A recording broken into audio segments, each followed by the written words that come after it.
Humihingi po ako ng pasensya paumanhin dahil binideo ko po ang basurahan namin. Sana po matulungan kami na mawala na po itong mga basura dito sa lugar namin.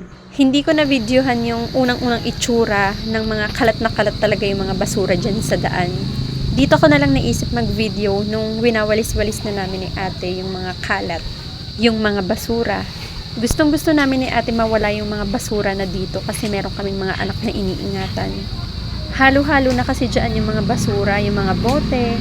Lalo na ngayon tag-ulan. Pag tag-ulan po dito, inaabot hanggang tuhod ang baha dito. Tapos yung mga basura, grabe, kalatan yan. Kaya ito na, tinawag ko sila, sinabihan ko, magtulungan kami maglinis. Sabi ko kay kuya ay tulungan niya ako maglagay ng bakod sa basurahan. Para hindi na masyadong pakalat-kalat yung mga basura. At babayaran ko na lang siya. At pagkatapos magmimerienda kami ng royal at tinapay. Sabi ko, lilinisin namin lahat yan at sa gilid din ng tricycle dahil maraming mga basura. Sobrang daming basura doon. Para hindi rin kasi tinatambakan ng mga lamok. Sabi ko, magtulungan na lang kami, magbayanihan na lang kaming tatlo. Napakaraming mga bote dito sa gilid ng puno. Pinagtatanggal ko at namin lahat ng mga bote at nilagay ko dyan sa may gilid. Nilagyan ko ng mga sako para doon lahat nakalagay ang mga bote. Hindi mahalo dyan kapag magsusunog na kami ng basura. Sana po matulungan kami na matanggal na ang mga basura dito at hindi na ito maging basurahan. Masaya naman kami habang naglilinis. Ayan nga pala, napakura na namin ni Kuya Marvin yung sa unahan. Sunod yung sa mga gilid naman mamaya-maya. Lilinisin muna namin yung iba.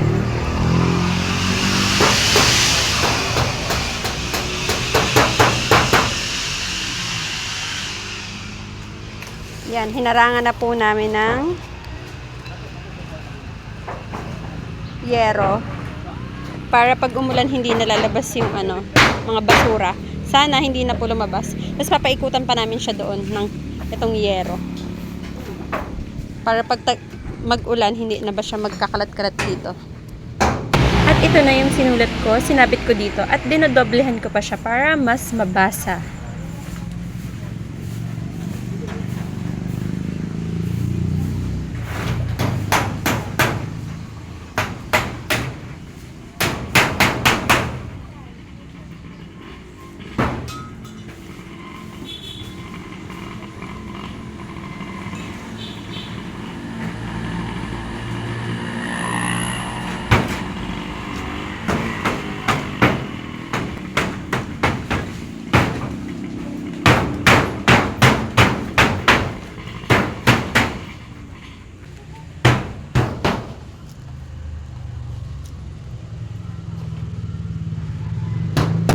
Ayan, sabi ko kay Kuya Marvin, sasahuran ko na lang siya. Siya ang mag-ano dito.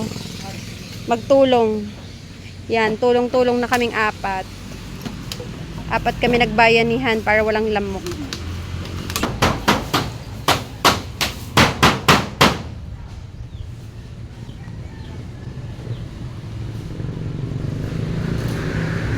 Sana malinis namin hanggang doon. Kasi ang hirap, may mga anak kami, ang lamok.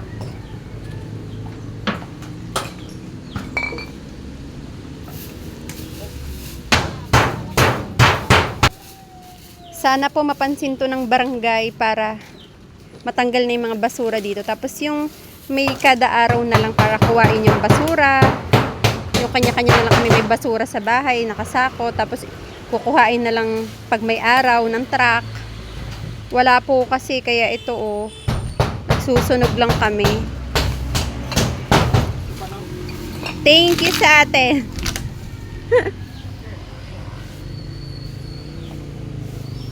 Thank you sa atin, tulungan.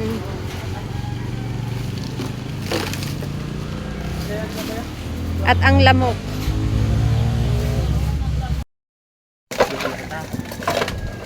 Magtulong-tulong tayo, magme-merienda na lang tayo ng soft drinks at tinapay. Diba, Bi? Pagod ka na. Pagod ka na. Ayun, dami pa dun na mga mamaya. Ito namang part na to, yung sa may paradahan ng tricycle. Lilinisin na rin namin. Ito po, nabakuran na namin yung mga gilid para hindi talaga maglabasan yung mga basura, lalo na pag nagtag-ulan. Nalinisan na rin namin dito banda sa gilid ng puno. Malinis na. Tanggal na yung mga baso-basura sa mga gilid-gilid. Dito pa. Mga pagod na.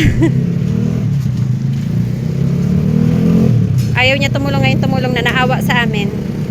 Ayan, at ang daming basura dyan. Tinanggal na namin. Konti pa.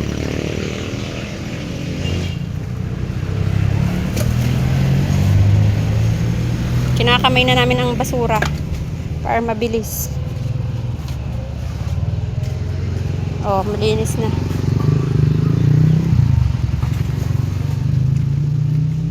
Nilagyan namin ng harang yung basurahan ng paganyan. Para pag umulan, sana hindi siya ma-wash out ba.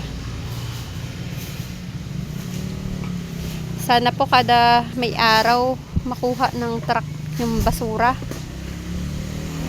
Kasi sinusunog lang po namin. Ganyan gawa namin. Tulungan na lang kami dahil malamok. Sana mawala na yung mga basura dito. Magtapon na lang kami yung sa truck kada may araw. Huli ka ng 50 pesos na tinapay at magro-royal tayo. Magro-royal na lang. Sasakyan. Doon sa may binubusan. Sasakyan. Si Ate Nini na magpapahiram ng motor. Marami na ba yun? 50 pesos? Iba-iba kuya. Iba-iba. Tapos magro-royal tayo. Magro-royal na lang tayo. Mga napagod kalkal ng basura.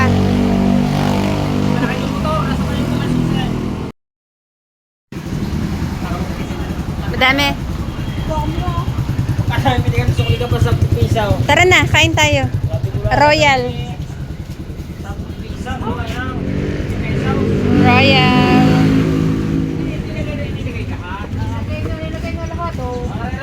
Tara, tara. Be, merienda tayo, be. Si Kuya Marvin. Yan ang aming merienda sa aming tupad-tupad. Tara na, merienda na tayo. Wala si ate, yung mama mo, tulog. Nakapag-merienda. Malinis na.